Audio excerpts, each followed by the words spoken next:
Welcome, everyone, to another episode of Just Saying Football with Jack and Sean. I'm your host, Sean Gannon, alongside my partner, Jack McNicholas. We're here to bring you news, notes, weekly updates, and game analysis of your favorite teams from around the league. If you have the chance, go check out our website, justsayingfootball.com. Follow us on Instagram at Just Saying No GWJS for article and video updates, and follow us on Spotify at Just Saying Football. Get us in your ears, get us on the go when you're going to work, working out, whatever it is that you're doing, even on those long car rides cross country with friends. Get us in your ears. Yeah. All right. We're everywhere. And it's what we do.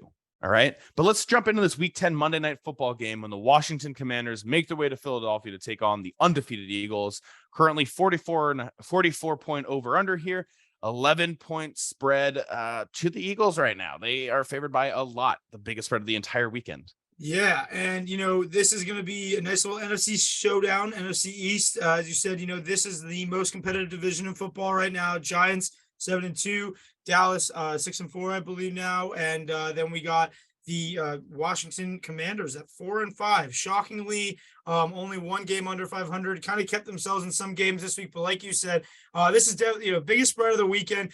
And man, this is one of the many easy games on the Eagles' calendar. Yeah, you're talking about their calendar. They play the Commanders, duh. Then they got the Colts, Green Bay, Titans, Giants twice, Bears, Cowboys, Saints. I'm looking at that. I really only see maybe 3 games that are legitimate losses. Obviously, there could be a few more. Any given Sunday is very relevant in the NFL, especially this season. But realistically, there's really only 3 games that I can see them losing. That includes the game against the Cowboys, maybe the game against the Giants.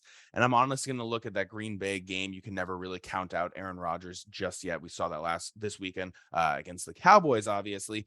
So I'm locking in the Eagles right now.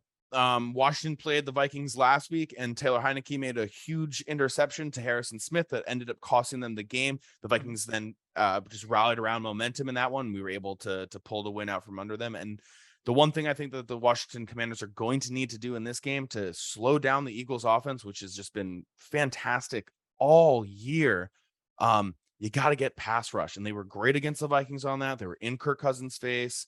They got to do that again this weekend against Jalen Hurts. They have any hope of trying to slow down this offense and keeping that score close. Yeah, the Eagles right now, this is going to be definitely like a prime fantasy matchup going into Monday nights. A lot of people are, in spots right now looking to make the playoffs, and there are a lot of situationals that come down to it. The 3 big factors on the Eagles are really the reason that I feel like they win as well. Jalen Hurts, as you said, has been the X factor, the guy you have to stop if you're going to play the Eagles. Nobody's been able to stop him just yet.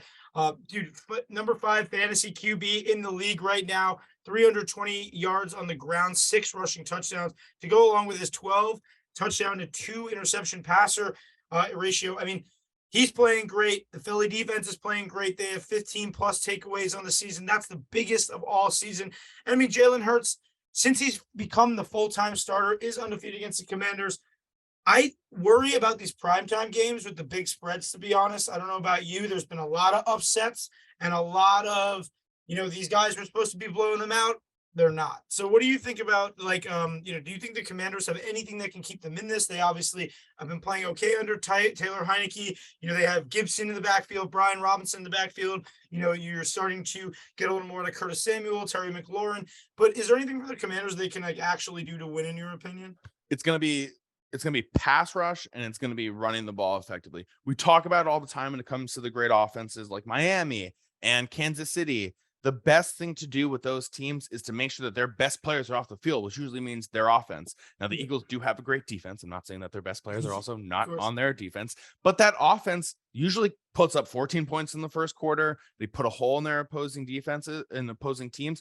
So the best thing to do, keep that offense off, run the ball well, get good pass rush against them. Make sure you're just draining the clock away from them. You want to keep time of possession in your favor if you're Washington as much as possible. And then obviously you have to convert on top of that. Yes, it's easy to say get time of possession. You can maintain time of possession, but if you're not capitalizing on that, it's not really going to matter. This is what this Eagles team does so well. They score. I have a question for you. Today is Devonta Smith's birthday. Happy birthday, Devonta Smith. Happy birthday, 14th. Yeah, happy birthday. Yep. He's only had one 100-yard game this season. Is he going to get a second one on his birthday? Oh man, that's a great point. Very happy you brought that up. I would love to see him go get some love tonight. I know AJ Brown has become the top target on there, but 100 yards definitely I would love to see Devonta Smith get. It's gonna be, I feel like you said, it's gonna be tough just the way that Washington's gonna try to approach it with the slowness. But man, wouldn't it be cool to see him get like a combo of touchdowns or something like that, or maybe even do like a little, little Philly trick play, throw a touchdown. That's too much. But yeah, man, 100 yards for him. Happy birthday to you, Devonta Smith. Even though you're an Eagle, I got hella love for you. You're a dog. Yeah, he's an absolute dog. Before we head out, a little bit of injury news for Washington. Chase Young has been activated from the IR. He's not expected to be in for this Monday night football game. Expect him back in week 11, potentially. Remember, he's coming off the torn ACL. He did injure it a little bit again during the offseason at an event. So just something to monitor. This defense that has been starting to play really, really well could be getting that much better with their former second overall pick getting back into the fold. So something just to monitor for Washington. If they somehow are able to get to 500, get a surprise win against the Eagles, all of a sudden this division gets a little bit scarier. And not just a few years ago, Washington was the team in the playoffs after the Eagles and Dallas are battling it out, and then they just sort of slid their way in. So yeah, I mean, it's an interesting thing, like you said, this division. It would be cool, I think, for Washington to win, in my opinion, just to kind of shake the division up.